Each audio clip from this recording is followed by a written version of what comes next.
Queridos irmãos, queridas irmãs, então esse vídeo é de 05, capítulo 2 da Gênese, existência de Deus. Então, nós já dissemos aqui que, não sendo obra do homem, tudo é obra de Deus. Mas nós já esclarecemos também que a matéria-prima é de Deus. Toda matéria-prima é de Deus.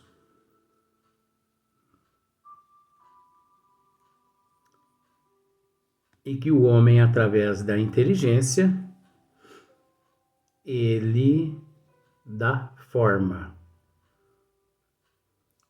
É a mesma coisa também com relação aos ministros de Deus.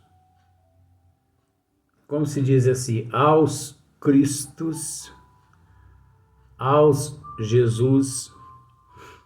São termos.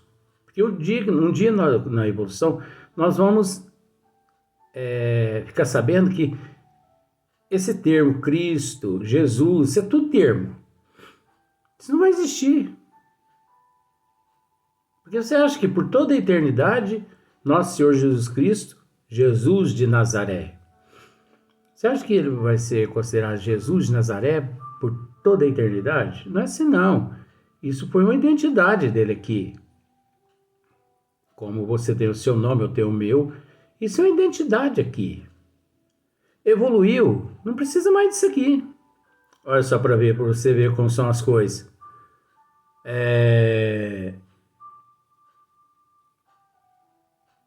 Vamos dizer assim, Hippolyte Léon Denisard Rivail, né? Numa existência,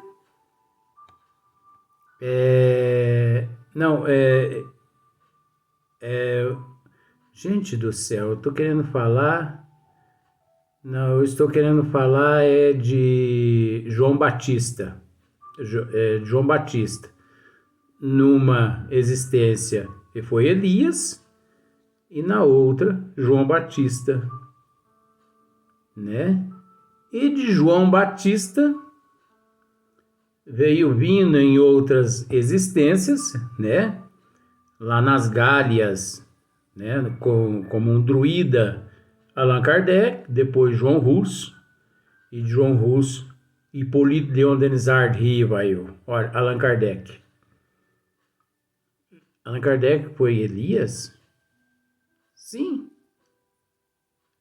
João Batista? Sim, é o mesmo. Então só muda o corpo, a época, devido à reencarnação. Então, eu acho que mais ou menos, porque falar tudo é impossível. Né? Não tem como. Isso aqui é apenas um esmiuçamento assim, apenas umas pinceladazinhas. Mas eu não sei se você sabia com relação ao modelador da forma. Agora, nós temos que entender que existe os arquitetos siderais, existe os espíritos, existe espíritos arquitetos siderais que tomam conta da natureza de Deus. Olha só para você ver. Tem os espíritos incumbidos das matas, dos oceanos, dos animais, da biodiversidade, da flora e da fauna. Existem espíritos trabalhando em tudo quanto é área que existe, não só no planeta Terra, como também em toda a nossa galáxia, em todas as galáxias. espalhada por todos os universos, por todas as dimensões, que não tem princípio e nem fim. Agora, para você ver como são as coisas, né? O universo, as dimensões, os universos, para você ver como que são as coisas. Eu vou te fazer essa pergunta. Você já leu isso? Você já nos acompanhou aqui. Vou te fazer uma pergunta. Os universos, as dimensões, é obra de Deus ou não? Você tem que saber. Olha só para você ver. É obra de Deus. Se você respondeu, é obra de Deus. Agora, quando se usa o termo é obra, significa que ele, de certa forma, construiu. Porque Deus está... Vamos usar esse termo para ficar mais fácil? Deus está antes do universo. Agora veja bem outra coisa. Os universos, as dimensões, por toda a eternidade, que não tem começo e nem tem fim, né? Não teve princípio e não tem fim. É obra de Deus. Calma lá.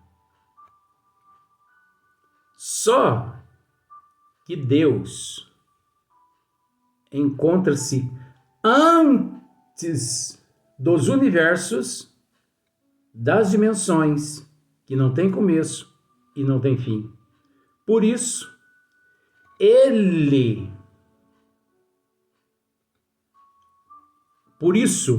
os universos e todas as dimensões é obra de Deus. É obra de Deus. Aí você pode me dizer assim, usa a esperteza. Você pode me dizer assim, mas você, Luiz, disse que no vídeo anterior, nós temos que questionar isso. Você disse no vídeo anterior, nos vídeos anteriores, que não foi Deus quem criou as galáxias, quem criou os universos, quem criou as dimensões. Por que você não faz essa pergunta? Porque tem resposta para ela também.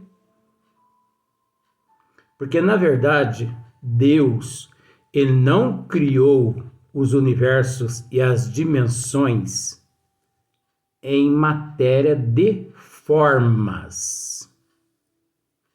Ele criou os universos e todas as dimensões que não têm princípio e não têm fim em matéria de elementos para aqueles seus ministros que, sob sua instrução, eles vieram e deram forma a tudo que nós vemos e tudo que nós não vemos.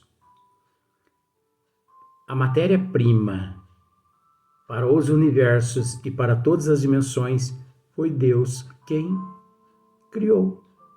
É dele. Ele não só criou, como ele sustenta toda essa matéria. Agora, existe, gente, um número inimaginável de matérias. Existe um número inimaginável de energias, de fluidos,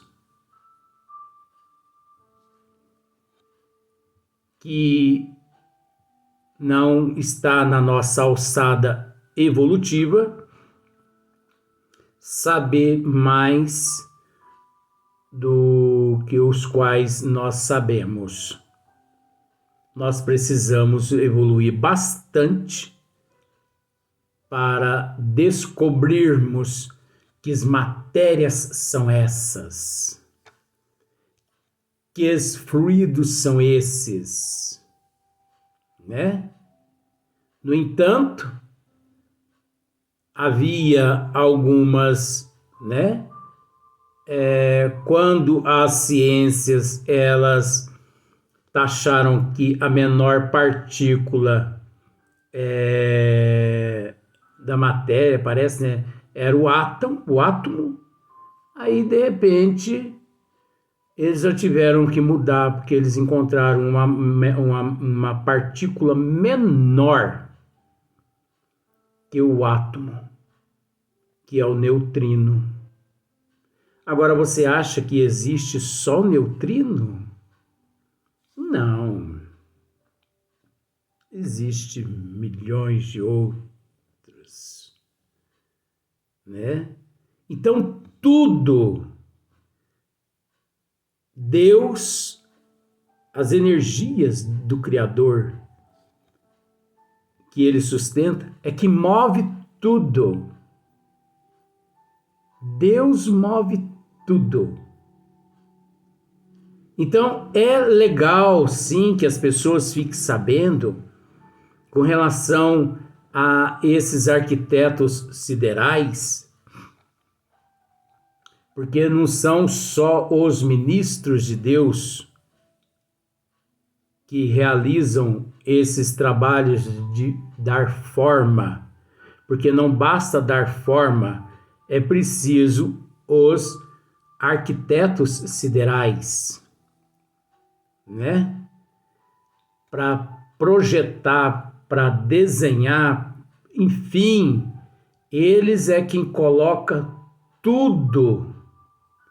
Então pode ter certeza, os dinossauros naquela época foram todas desenhadas pelos arquitetos siderais, né? Aqueles seres monstruosos, né? Pré-históricos. Só que isso é tudo fase na evolução. Aí você pode dizer assim, nossa, mas é tão difícil para eles, né? Ora, a gente é que acha que aqui na Terra a gente trabalha muito. E tem pessoas que dizem assim, eu quando morrer eu quero descansar. Nossa, eu ando tão cansado. Aí a pessoa trabalha 8 horas por dia e dorme 12. E acha que está cansado. Quer morrer para descansar. É o contrário, a hora que ele desencarnar é que ele vai começar a trabalhar. Isso é, né? Se ele quiser, né?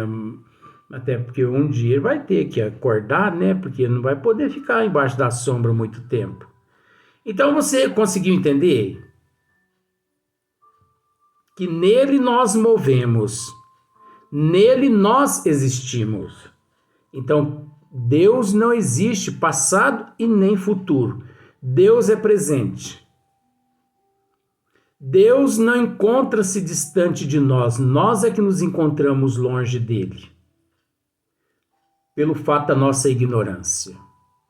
Agora, como já dissemos em outros vídeos, aqui na Terra, quem deseja ver Deus, quem deseja falar com Deus, quem deseja compreender e sentir Deus, consegue.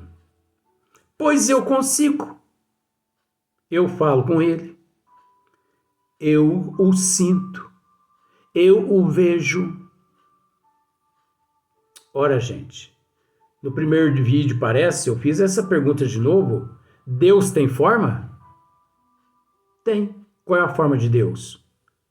A sua natureza. A sua criação. Olhe para uma árvore que você estará vendo Deus, mas olhe para aquela árvore com os olhos da alma, porque senão você vai olhar para aquela árvore e pensar assim, essa árvore aí, se eu corto ela, vai dar para cozinhar feijão muito tempo, né? E isso não vai conseguir enxergar Deus nem aqui, nem na Conchinchina, como eles dizem esse termo. Então veja Deus numa árvore. mas olhe a árvore com os olhos da alma. Veja Deus numa flor, no inseto. Entre no meio da mata e escute a sinfonia, aquela orquestra divina, milhares de insetos ao mesmo tempo com aquela música deles, os pássaros cantando. Sintonize Deus. Se compenetre em Deus. Você vai sentir ali a presença de Deus, porque Deus se apresenta através da tua natureza. Deus se mostra através da tua natureza, ou da sua natureza, como queira. Então, a partir do momento que você passar a enxergar Deus com os olhos da alma, você vai perceber que nada é obra do homem, e que aquilo que o homem fez ou faz, ele dependeu da matéria-prima que veio de Deus, que é o fluido cósmico universal. Matéria-prima, que é o fluido cósmico universal, mas a forma produzida, ou melhor, a forma manipulada pelo ministro e pelos arquitetos. Muitas pessoas dizem assim: Jesus, ele criou a Terra há 5 bilhões de anos atrás. Não. Jesus não criou a Terra. Nem há 5 bilhões, nem há 5 bilhões e meio anos, não criou. Jesus, há 5 bilhões de anos atrás, ele foi a fonte, pegou o equivalente, fluido cósmico universal equivalente à Terra, vamos tratar a Terra apenas, juntamente com os arquitetos siderais, eles deram a forma que a Terra hoje possui.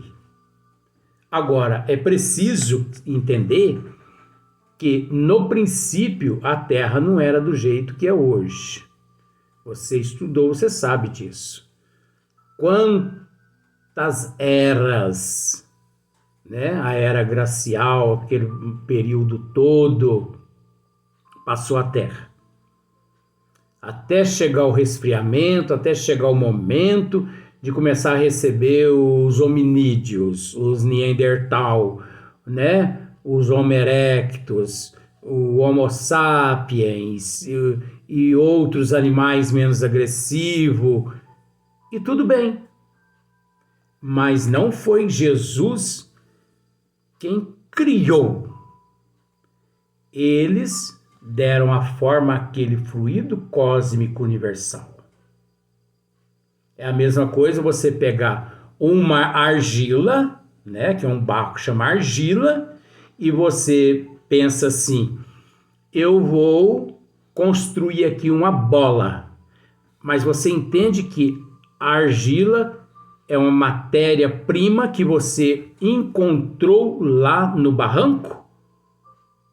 Você não construiu aquela argila. Aquela argila não é matéria, não é obra-prima tua.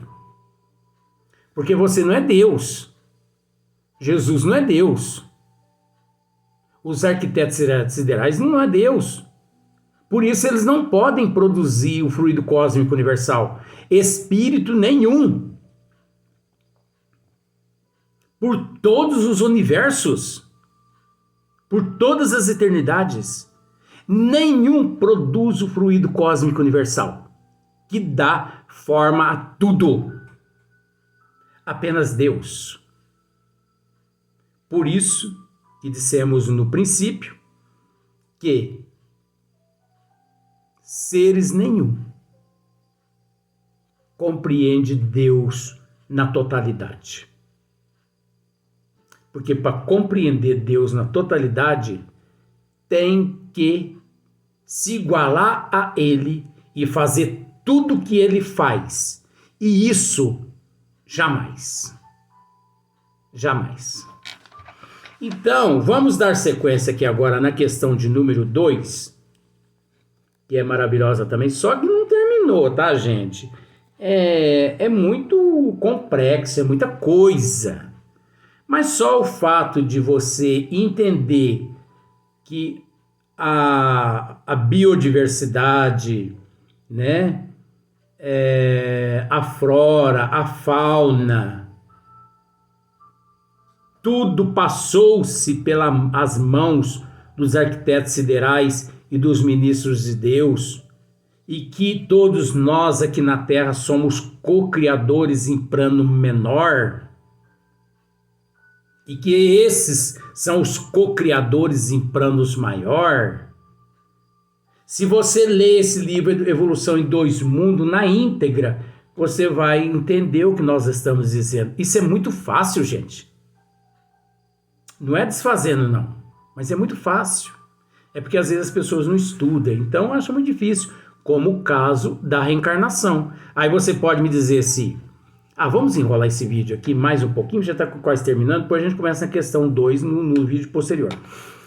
Porque muitas pessoas não sabem como que se dá as reencarnações. Aí você pode me dizer, Luiz, mas e o caso das pessoas que nascem através oh meu Deus, que isso? Que nasce assim, né? Processo compulsório. E que nascem deficiente e tudo mais, aleijado e tudo, e mesmo pelo processo compulsório. O processo na espiritualidade é o mesmo. Lá um corpo é desenhado e aquele corpo ele é plasmado no perispírito daquele indivíduo compulsório. E quando ele reencarna, quando ele entra no processo da concepção, o modelador da forma trazendo aquele corpo modelado lá no plano espiritual, o corpo físico vai nascer com todas as deficiências as quais foram estipuladas lá no plano espiritual. Então não é pelo fato de compulsório, porque as pessoas às vezes entendem esse termo compulsório errado. Pensa assim, todo aquele que nasce compulsoriamente, ele não tem assistência da espiritualidade maior. Gente, isso é ignorância. Jesus, ele veio para os doentes. Então, se a pessoa chega a um estado de compulsório, é porque ele é bastante doente. Esse é que necessita, sim, de assistência, de auxílio. Compulsório no estado letárgico. Compulsório no estado de hibernação. Compulsório no estado de consciência rudimentar. Você entendeu? Compulsório no estado de inconsciência do que estão fazendo com ele. Compulsório no estado de não merecimento de saber o que estão fazendo com ele. Mas Deus não deixa ninguém ao relento? Que isso? Esses seres é que são assistidos mesmo? São levados, são ali auxiliados no momento. Deus não desampara ninguém. E se alguém te disser, esses casos de pessoas compulsórias não são assistidos por ninguém, se você quiser, diga para ele, você está falando palhaçada, é isso? Você não tem conhecimento de nada, não? Deus não desampara ninguém, não? Se fosse o Deus de Dante, tudo bem, mas não é o Deus de Dante, é o Deus da inteligência suprema, causa primeiro de todas as coisas. Então, um corpo perfeito igual o meu, assim, até parece. Meu Deus. Mas tudo bem, sem deficiência aparente, física. Mas eu tenho óculos, né? Aí você fala assim, mas não é herança da tua mãe, do teu pai, a genética, hereditário? Existe-se uma certa influência da hereditariedade dos pais à miopia, mas desde que o espírito tenha que passar por aquela prova da miopia. Então ele já encontra nos pais os genes condizente às necessidades deles, sem a necessidade dos bons espíritos ter que interferir na programação reencarnatória dele, porque já vai encontrar já na genética dos pais. Então, para que os bons espíritos vai mexer nele, se ele vai encontrar lá na genética dos pais? Então, se eu trago a necessidade do óculos, é porque eu encontrei a genética da minha mãe que já possuía os genes, né? Mas, e aqueles casos, por exemplo, 8 filhos, 4 não precisa usar óculos e 4 já usa. Aí como que se explica a genética aqui na Terra? Como que se explica? É porque eles não estudam o perispírito e o espírito, por isso eles jogam a responsabilidade nas costas da hereditariedade e da genética. A hereditariedade e a genética, ela funciona assim, até um certo ponto, mas de um certo ponto em diante, ela perde o sentido do que ela está fazendo. Vamos para o próximo vídeo.